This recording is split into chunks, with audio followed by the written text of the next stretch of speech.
guys, we start the third unit, the cell structure and the function, and the third unit have the chapter 8 cell, the unit of life. आज हम cell के बारे में discuss करते हैं, cell क्या है।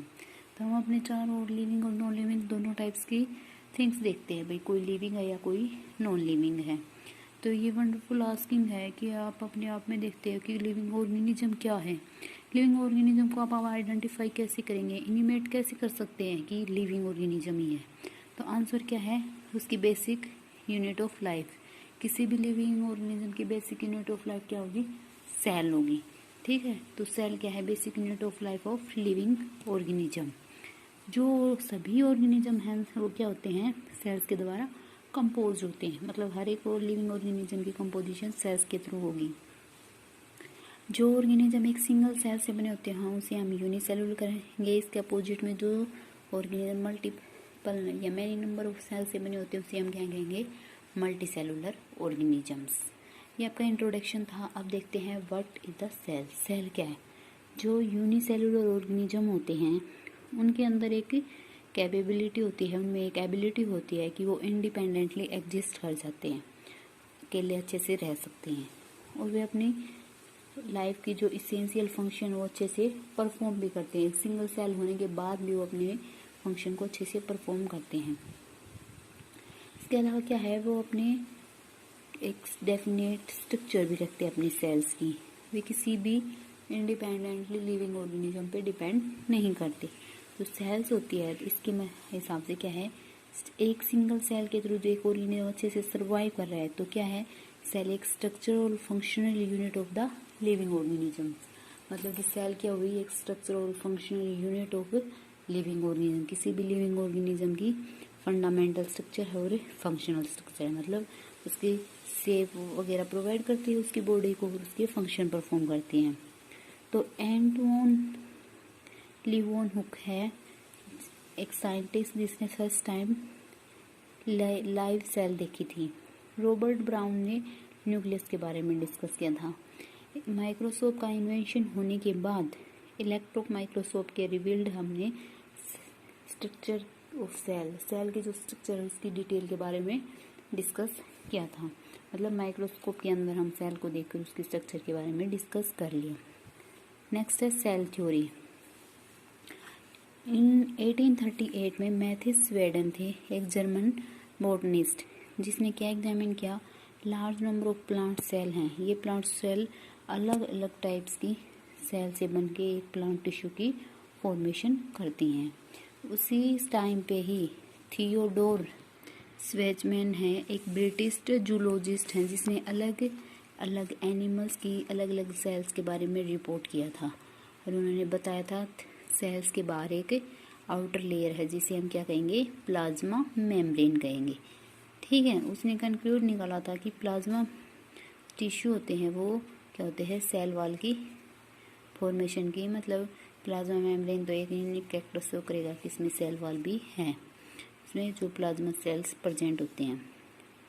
इनके बेसिस पे स्वेजन ने प्रपोज किया था हाइपोथेसिस की एनिमल्स की बॉडी और प्लांट्स की बॉडी है ना वो किससे, सेल से बनी होगी और सेल्स के प्रोडक्ट ही बनाएगी। कोई भी सेल है बॉडी सेल से बनी होगी और सेल्स की फॉर्मेशन ही करेगी। तो स्वेडन और स्वेचन ने सेल थ्योरी को फॉर्मुलेट कर दिया था। उसने ये एक्सप्लेन नहीं कर पाया कि सेल बनती कैसे है। तो रूबेल्ट एक और साइंटिस्ट है रूबेल्ट विचोरन जिसने फर्स्ट टाइम एक्सप्लेन किया था कि जो सेल्स है वो डिवाइड करती हैं और जिससे नई सेल्स की फॉर्मेशन हो जाती है। और जो ये सेल्स होते हैं वो पहले वाली सेल से ही प्री एग्जिस्टिंग सेल्स जिसे हम ओमनियन सेलाइल सेलुला कहेंगे इसके थ्रू ही बनती है। मतलब कोई भी नई सेल की फॉर्मेशन किससे होगी, उसकी प्री एग्जिस्टिंग सेल जो सेल पहले से ही प्रेजेंट है वो ही डिवाइड करके एक न्यू सेल की फॉर्मेशन करेगी।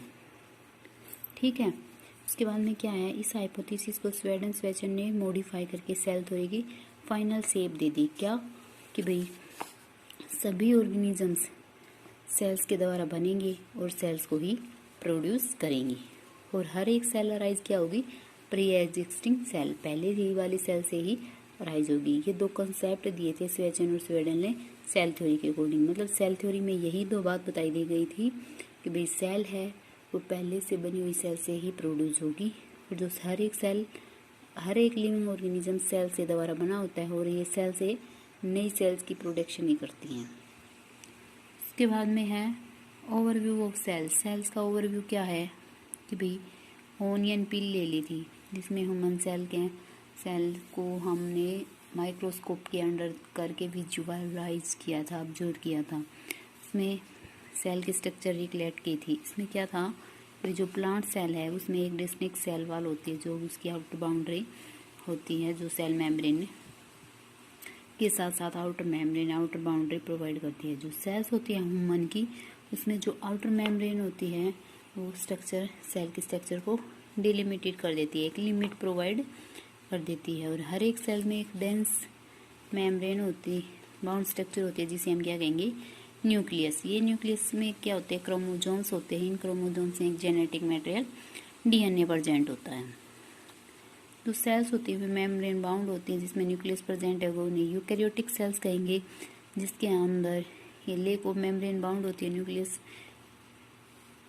उनका जो न्यूक्लियस होता है वो बाउंड्री से कवर नहीं होता, उसे हम क्या कहेंगे, प्रोकैरियोटिक सेल्स कहेंगे।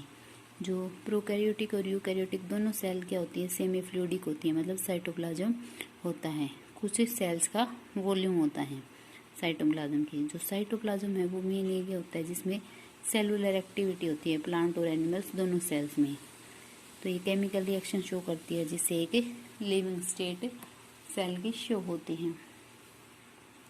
उसके भी साइड जो न्यूक्लियस होता है यूकैरियोटिक सेल्स में क्या होता है, उसकी आउटर मेम्ब्रेन्स होती है वो बाउंड होती है। और जो उसके स्ट्रक्चर जिसे हम क्या कहेंगे, ऑर्गेनेल्स, जो हर एक ऑर्गेनेल्स एक सेल मेम्ब्रेन से बाउंड होगा।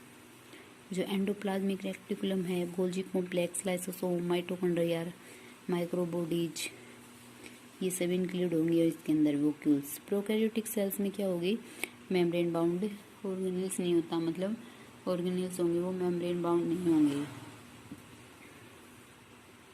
उसके बाद में राइबोसोम्स क्या होता है, नॉन मेम्ब्रेन बाउंड ऑर्गेनेल्स होते हैं दोनों में ही, प्रोकैरियोटिक एज वेल यूकैरियोटिक्स में इनमें मेम्ब्रेन नहीं होती। और जो राइबोसोम्स होते हैं वे केवल साइटोप्लाज्म में प्रेजेंट होते हैं। दो ऑर्गेनेल्स क्लोरोप्लास्ट के प्रेजेंट होंगे, माइटोकॉन्ड्रिया और एंडोप्लाज्मिक रेटिकुलम। ठीक है। उसके बाद में सेल के साइज, शेप और एक्टिविटी होती है। Smaller size 0.2 metre in length होता है, और जबकि लार्जेस्ट बैक्टीरिया का साइज 3 to 5 माइक्रोमीटर होता है। लार्जेस्ट साइज से रिलेटेड सेल्स ऑफ ओस्ट्रिच होती है, ओस्ट्रिच की सबसे बड़ी सेल होगी। मल्टी सेलुलर ऑर्गेनिज्म में आरबीसी होती हैं, ह्यूमन रेड ब्लड सेल्स होती हैं, वो 7 माइक्रोमीटर इन डायमीटर होती है। नर्व सेल होती है वो लॉन्गेस्ट सेल होती है। सेल क्या होती हैं, वेरी ग्रेटली इन शेप होंगी, डिस्क लाइक होंगी, पॉलीगोनल, कोल्यूमुलर, क्यूबॉइड, थ्रेड लाइक या इरेगुलर इन शेप होती हैं। ये इनकी शेप बता दी। ये शेप होती है सेल की, वो क्या होती है, अलग अलग होती है और अलग अलग अपना फंक्शन परफॉर्म करती हैं। नेक्स्ट है प्रोकैरियोटिक सेल। ये हमने कुछ एग्जांपल दिए हैं सेल्स के, आरबीसीज के, जो राउंड और बाई कन्वेक्स शेप की होती है, डब्ल्यूबीसीज, कोल्यूमुलर एपिथेलियल सेल्स, ठीक है, ट्रैकियल, इनकी शेप और स्ट्रक्चर दी गई है। उसके बारे में हम प्रोकैरियोटिक सेल्स के बारे में डिस्कस करते हैं। प्रोकैरियोटिक सेल्स क्या होती हैं, जो bacteria, blue green, algae, mycoplasma, PPLO में होती है वो प्रोकैरियोटिक सेल्स होती हैं। जो जनरली क्या होती है, स्मॉलर होती है, मल्टीप्लाई रैपिडली करती है, और यूकैरियोटिक सेल्स होंगी। यूकैरियोटिक्स की बजाय ये मल्टीपल ज़्यादा करेंगी। इनकी जो शेप और स्ट्रक्चर होगी वो वेरी करती रहती है, चेंज होती रहती है। इसकी 4 टाइप की सेल्स होती है, bacterial, कोकस, विब्रो and spiral in shape की सेल होती हैं। ऑर्गेनाइजेशन होता है प्रोकैरियोटिक सेल्स का फंडामेंटली सिमिलर होता है। प्रोकैरियोटिक सेल्स एग्जिस्ट करती है वाइड वैरायटी ऑफ शेप और फंक्शन में। प्रोकैरियोटिक सेल्स सभी प्रोकैरियोटिक सेल वाल सराउंडिंग करती है। सेल मेम्ब्रेन माइकोप्लाज्म की एक्सेप्ट होती है। ये फ्लूइड मैट्रिक्स होती है जो सेल्स में, जो कि क्या होगा, साइटोप्लाज्म। कोई भी डेफिनेट न्यूक्लियस प्रेजेंट नहीं होता। जेनेटिक मटेरियल नेक्ड होता है, कोई भी मतलब मेम्ब्रेन नहीं होती। न्यूक्लियस के अराउंड भी कोई एनवेलप्ड नहीं होगा। इसमें क्या है, जो जीनोम होता है, डीएनए, सिंगल क्रोमोसोम्स होता है, वो सब क्या होंगे, स्मॉल सर्कुलर डीएनए प्रेजेंट होगा बैक्टीरिया के अंदर, और जो डीएनए वो क्या होगा, जीनोमिक। स्मॉलर डीएनए है उसे हम क्या कहेंगे, प्लाज्मिड। प्लाज्मिड डीएनए हुए कुछ फिनोटाइपिक करेक्टर्स शो करते हैं बैक्टीरिया में। कुछ करेक्टर्स होते हैं जो एंटीबायोटिक से रेजिस्टेंस होते हैं। ये करेक्टर्स एंटीबायोटिक रेजिस्टेंस होगा, हमने हायर क्लासेस में देखा है कि देखेंगे प्लाज्मिड डीएनए यूज किया जाता है बैक्टीरियल ट्रांसफॉर्मेशन में। जब भी कोई फॉरेन डीएनए की फॉर्मेशन होती है उस टाइम बैक्टीरियल ट्रांसफॉर्मेशन की जाती है। न्यूक्लियर मेम्ब्रेन होती है यूकैरियोटिक्स में। कोई भी ऑर्गेनेल्स नहीं होता जिसमें यूकैरियोटिक सेल्स प्रेजेंट हो, ना ये प्रोकैरियोटिक सेल्स में होता है, लेकिन केवल राइबोसोम्स में होती है। प्रोकैरियोटिक्स में कुछ साइम यूनिक फॉर्म होती है इंक्लूजन्स। स्पेशलाइज्ड डिफ्रेंसिएशन होता है सेल मेम्ब्रेन में, जिसे हम क्या कहें, मीसोसोम प्रोकैरियोटिक्स में। और इनके सेल मेम्ब्रेन में कुछ इनफोल्डिंग्स होते हैं। इसके बाद में है cell envelope and its modification. Prokaryotic cells में जो बैक्टीरियल सेल्स होती है उसकी एक केमिकल कॉम्प्लेक्स सेल एनवेलप होती है। ये सेल एनवेलप क्या होती है, टाइटली लेयर स्ट्रक्चर होती है। जो आउटर मोस्ट ग्लाइकोगैलेक्सी होती है सेल वॉल्स की होती है। उसके बाद में प्लाज्मा मेम्ब्रेन। हर एक लेयर एनवेलप होता है जो उसका एक अलग से फंक्शन होता है। फंक्शन क्या होगा, वे सिंगल प्रोटेक्टिव यूनिट होगी। जो बैक्टीरियल सेल है वो क्लासिफाइड की जाएगी 2 ग्रुप्स में अकॉर्डिंग टू से सेल एनवेलप को अकॉर्डिंग। ठीक है। स्टेनिंग प्रोसेस होती है, किसी बैक्टीरिया को स्टेन करते हैं तो ग्राम स्टेन पॉजिटिव, और अगर स्टेन होता है तो पॉजिटिव, नहीं होता है तो ग्राम नेगेटिव बैक्टीरिया होगा। बैक्टीरिया में जो ग्लाइकोलेक्सिक्स होती है जिसमें कंपोजिशन थिकनेस होगी अमंग देयर, हर एक बैक्टीरिया में उसमें लूज शीट होती है जिसे स्लाइम लेयर कहेंगे, और उसमें थिक और टफ होती है जिसे कैप्सूल कहते हैं। जो सेल वॉल है वो सेल की शेप को डिटरमाइन करती है और स्ट्रक्चर स्ट्रॉन्ग स्ट्रक्चर